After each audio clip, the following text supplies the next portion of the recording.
Perkenalkan, nama saya Yolanda Agustri, NIM AOCO21067. Di sini saya akan memaparkan materi tentang laporan bisnis perusahaan. Sebelumnya saya akan menjelaskan tentang latar belakang perusahaan tersebut. Untuk perkembangan sebuah usaha adalah tanggung jawab dari seluruh organisasi untuk mampu menyelesaikan tujuan organisasi sesuai dengan rencana yang telah dibuat sebelum usaha dilaksanakan. Sebelum adanya praktek yang dilakukan seluruh komponen organisasi, perusahaan telah menyampaikan rincian aspek yang akan dicapai dalam sebuah skenario planning sebagai pedoman untuk setiap aspek yang hendak dilaksanakan dan akan dievakuasi setiap satu periode pencapaian perusahaan dalam 5 bulan. Komponen organisasi perusahaan terdiri atas manajemen operasi, manajemen keuangan, manajemen sumber daya manusia, serta manajemen pemasaran. Menjadi satu kesatuan utuh menjadi tanggung jawab direktur perusahaan selaku pemilik dan pemegang kendali perusahaan. Semua keputusan dari berbagai bidang organisasi harus diketahui secara keseluruhan dan rinci guna untuk menentukan kebijakan sehingga dalam pemecahan masalah kompleks yang dihadapi perusahaan, pimpinan organisasi perusahaan juga mempertimbangkan dari seluruh aspek manajemennya. Baik, selanjutnya itu tujuan laporan. 1. Menilai hasil kinerja perusahaan dalam 5 bulan terakhir. 2. Mengetahui kelayakan produk dari pandangan konsumen serta menanggapi setiap masukan yang diberikan. 3. Mengetahui setiap permasalahan dari seluruh lini manajernya untuk didapatkan solusinya. Baik, di sini saya akan menjelaskan tentang analisis kinerja perusahaan, di mana analisis kinerja perusahaan ini ada skenario planning, manajemen operasi, manajemen sumber daya manusia, manajemen keuangan, manajemen pemasaran, dan evaluasi perusahaan. Di mana jenis kegiatan dalam skenario planning itu ada survei pasar, penentuan jenis usaha, penentuan lokasi usaha dan segmentasi pasar, persiapan bahan baku dan bahan lainnya, proses produksi, proses pemasaran dan strategi pemasaran, dan terakhir pembuatan laporan. Baik, untuk selanjutnya itu adalah manajemen operasi, di mana manajemen operasi ini ada analisis produk. Analisis produknya itu jenis produknya itu barang, nama produknya Lulabi, terus material produknya itu ada dinamo, gear, kabel, kertas EPS, baterai, dan lampu. Karakteristik Lalubi adalah produk mainan anak-anak yang mampu memanipulasi cerita menjadi bayangan yang di dinding, sehingga anak akan mampu gambaran terproyeksi dengan konsep produk bagian mainan. Lalubi juga dapat digunakan sebagai hiasan rumah saat tidak digunakan. Hasil kinerja perusahaan Lalubi berdasarkan jumlah pekerjaan bidang operasi sebanyak 3 orang dengan 3 hari membuat 2 produk. Maka dalam sebuah masa 20 hari telah memaksimalkan 120 produk dengan standar error of estimate 8,3%. Rata-rata dalam saham perusahaan telah menghasilkan 110 produk. Jadi 550 produk telah dihasilkan dalam 5 bulan terakhir. Hal ini telah disesuaikan dengan rencana yang telah ditentukan oleh organisasi usaha. Yang ketiga itu hambatan dan inisiatif solusi. 1. Mengingatkan produk yang dihasilkan berjenis barang. Proses produksi memerlukan detail yang lebih akurat dalam menyampaikan setiap komponen barang. 2. Penggunaan dinamo dan gear dalam produknya menyesuaikan hasil kecepatan perputaran pada setiap produk. Baik, selanjutnya itu manajemen sumber daya manusia. Manajemen sumber daya manusia dibagi menjadi 2, yaitu organisasi usaha dan hambatan dan inisiatif solusi.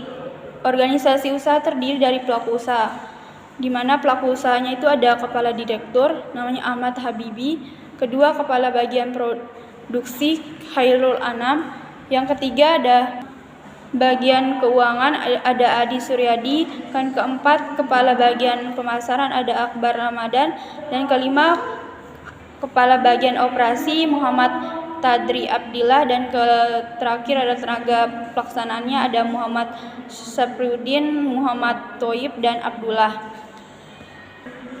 Baik, selanjutnya manajemen keuangan, di mana manajemen keuangan ini dibagi menjadi dua, yaitu analisis biaya dan analisis keuntungan. Di mana analisis biaya ini terdapat 4 bagian, yaitu biaya tetap, di mana biaya tetapnya itu menghasilkan 4.315, dan biaya usahanya itu 3 bulan, dan 4.315 ini dibagi menjadi 3, yaitu 1.438.334 rupiah, dan 1.438,334 rupiah ini dibagi menjadi 12 tahun, itu menghasilkan 119.861 rupiah. Terus biaya tidak tetapnya itu ada biaya utama, biaya pembantu, biaya tidak tetap. Yang ketiga itu proses produksi, di mana proses produksi ini ada biaya produksi ditambah dengan biaya tetap. Biaya tetapnya itu 119.861 rupiah ditambah 4.789.000 menghasilkan 4.908.861 rupiah per bulannya. Terus yang keempat itu penentuan harga pokok penjualan. Dalam satu produksi menghasilkan 110 produk lalubi dengan asumsi 1 bulan masa produktif adalah 20 hari, sehingga 1 bulan maksimal menghasilkan 120 produk dengan standar error estimate 8,3%. Harga pokok penjualannya sama dengan biaya produksi dibagi dengan total produksi, di mana biaya produksinya itu harga pokok penjualannya itu 4.908.861 rupiah dibagi 110 dan menghasilkan 44.627. Harga jualnya sama dengan laba kotor yang diharapkan 40% ditambah dengan HPP menghasilkan 79.000. Yang kedua itu analisis keuntungan. Harga jual lalubi sama dengan 79.000 dibagi buah sama dengan mencapai 110 produk. Total penjumlahannya itu lalubi 79.000 per buah dikali 110 dikali 12 bulan sama dengan 104.280.000. Biaya produksinya itu ada 4.908.861 rupiah per bulan dikali 12 bulan sebesar 58.906.332 rupiah. Keuntungan per tahunnya itu 45.373.668 rupiah. Payback period adalah sama dengan total modal awal dibagi keuntungan per tahun, di mana total modal awalnya itu 9.996.000 dibagi 45.373.668 rupiah dan menghasilkan 0,22 tahun. Di sini ada manajemen pemasaran, yang dimana manajemen pemasaran yang pertama itu segmentation, yang kedua targeting, yang ketiga promosi, yang keempat kegiatan pemasaran. Baik, selanjutnya itu evaluasi umum perusahaan, di mana evaluasi umum perusahaan ini target penjualannya mencapai titik maksimal dan memberikan pengaruh pada siklus hidup usaha. Perkembangan usaha stagnan dalam zona aman karena pelaksanaan program-program sesuai dengan waktu dan efisiensi aturan yang disepakati pada standar operasional perusahaan yang belum berjalan dengan maksimal. Baik, kesimpulan dari pemaparan materi pada pagi ini kesimpulan dari pemaparan laporan bisnis ini adalah melihat dari laporan dari berbagai lini dan penggambaran evaluasi perusahaan. Secara umum, perusahaan telah mencapai tujuan yang telah ditentukan dengan baik. Namun ada beberapa hal yang masih harus diperhatikan sebagai bentuk operasionalisasi dalam memegang kendali usaha, yaitu yang pertama, terdapat kekurangan dalam produk dinamo yang digunakan kurang mampu mendongkrak kualitas produk. Yang kedua, uraiannya tenaga kerja untuk memberikan bantuan dan bagian tugas dalam manajer ini sebagai bentuk kesetaraan tanggung jawab yang diterima masing-masing. Dan ketiga itu, sistem pengoperasian belum sesuai dengan keadaan yang terjadi, sehingga banyak terjadi tumpah tindih dalam pelaksanaan tugas. Yang keempat itu, kondisi ekonomi usaha berada pada tingkat stagnan meningkat, sehingga faktor permintaan produk lalu meningkat dan belum sesuai dengan keadaan tingkat penawaran yang diberikan perusahaan pada konsumen.